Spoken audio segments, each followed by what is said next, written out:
Thank you for being here to talk about the Mahler's Kleinstadt book with me. Thank you very much, Kim, for inviting me. It's amazing to be here. My name is Juan Brenner. I'm a photographer. I'm originally from Guatemala City. I work and live here now. I used to be a fashion photographer, took a little bit of time off photography for a couple of years, and I came back a couple of years ago with a new project. Yeah, this image is it's amazing. I think it's amazing opener. They did an amazing job with editing this book, and opening the book with this image is brilliant. I really, really like from this image is that it sets the mood. It kind of tells me that it's a book about youth, and that's a topic that I'm really, really inclined to study, research, and photograph.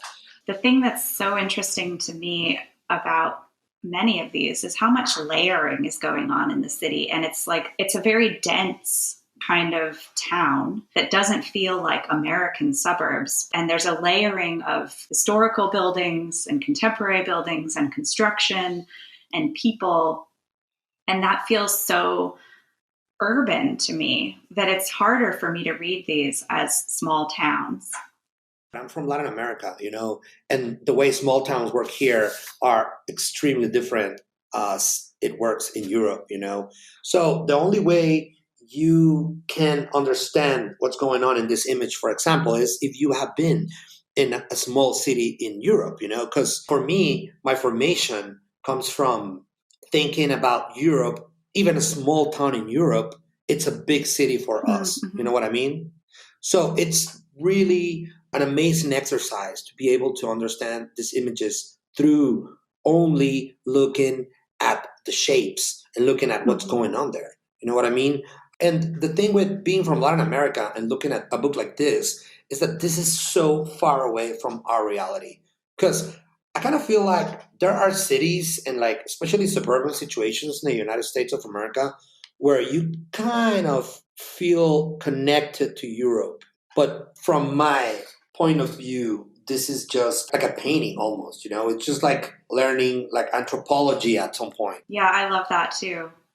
I think this is a fascinating conversation to be having. There's so much talk and experience of globalization making everything the same, but where things like fast fashion or cityscapes, I'm so familiar with going to cities in Latin America or in Europe and seeing the same brands and people wearing the same clothes and the stores looking the same. But when you get out to the smaller towns, I think what you and I are both discovering is that there's still a lot of local identity when you're in a smaller town. Yeah, definitely. It's not kind of infected by all this global aesthetic, which is really Right. flat, Yeah, that's a you perfect way know? of putting it. At the back of the book, they describe these dreaming shop windows and a place without events, without sensation. And I think at this point in the book, we're starting to see some of that rhythm that we have layered buildings, we have history, we have people living in the city, young people, and we have these empty shop windows. And I think this trio is emerging here for me. It's becoming really clear that these are the three pieces of the book, right? Yeah, and the thing with I think this book, besides being kind of a portrait of a moment in time and society, I think it's also confrontational. It's a little bit of a protest on what are we giving the kids, what are we creating for them to survive and to like get their formation from. Right. It's just so good how all the kids are framed by that glass. This is like a total like photography geek thing, but can you believe how good they are? How well they framed that image with a 4x5 Right. camera? They probably directed the situation, which I'm not against. I do it all the time. At this point, if you're not a street photographer and if you're not a documentary photographer, if you're not doing that kind of work, you kind of have to be a director Mhm. also, just in order to get what you want. But this image here, Right. wow. And again, that energy of Right. youth. But also contained, almost like a diorama that you'd see at a museum where there are, Such a yeah. metaphor. It's such a metaphor.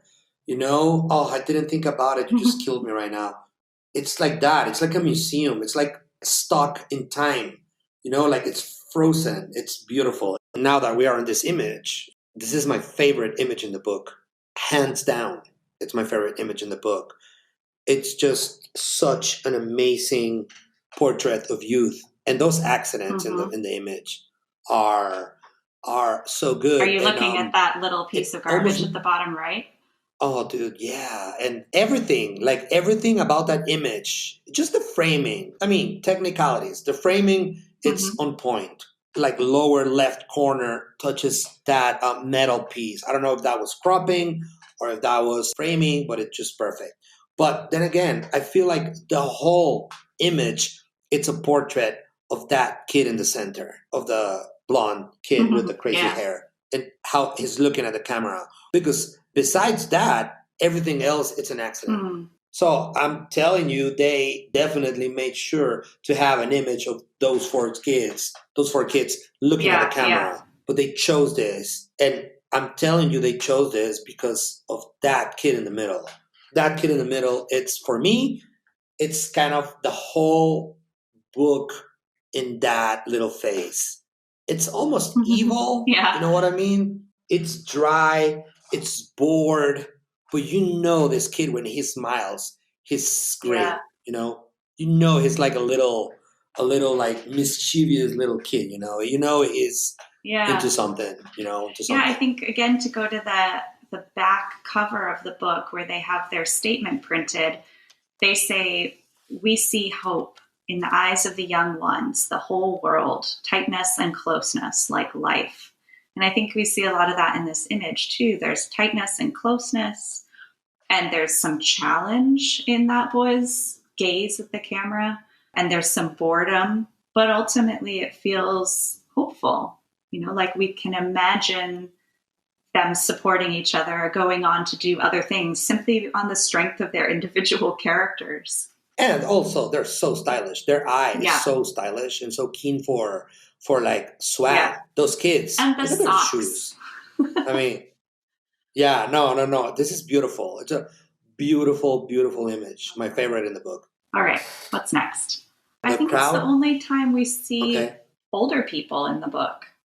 You're right. It is. It's the only time we see like teenagers with beautiful style in the book. It's more of a general kind of contextual image. I think they're trying to tell you who these kids have to deal with, where they come from. It reminds me a little bit of the Elliot Erwitt image, Yale's oldest living graduate, as he's like walking out into the field. Yeah.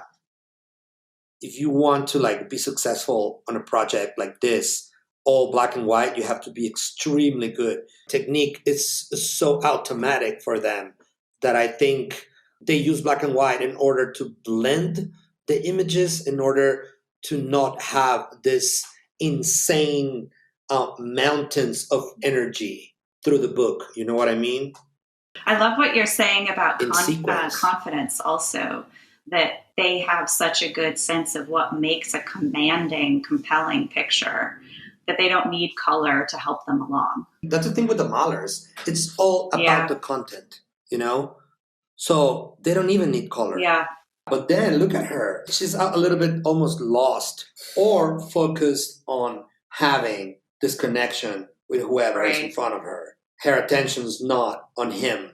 And this is beautiful, Even though this guy is grabbing her from in a really possessive, intense, dramatic way, how he's grabbing her hand is on his arm and everything, but he chose not to be all over that. She chose not to pay attention to that. She's choosing to look at the camera, I love that it ends on a facing page, and it leaves you with a blank page to anticipate the future, maybe. Yeah.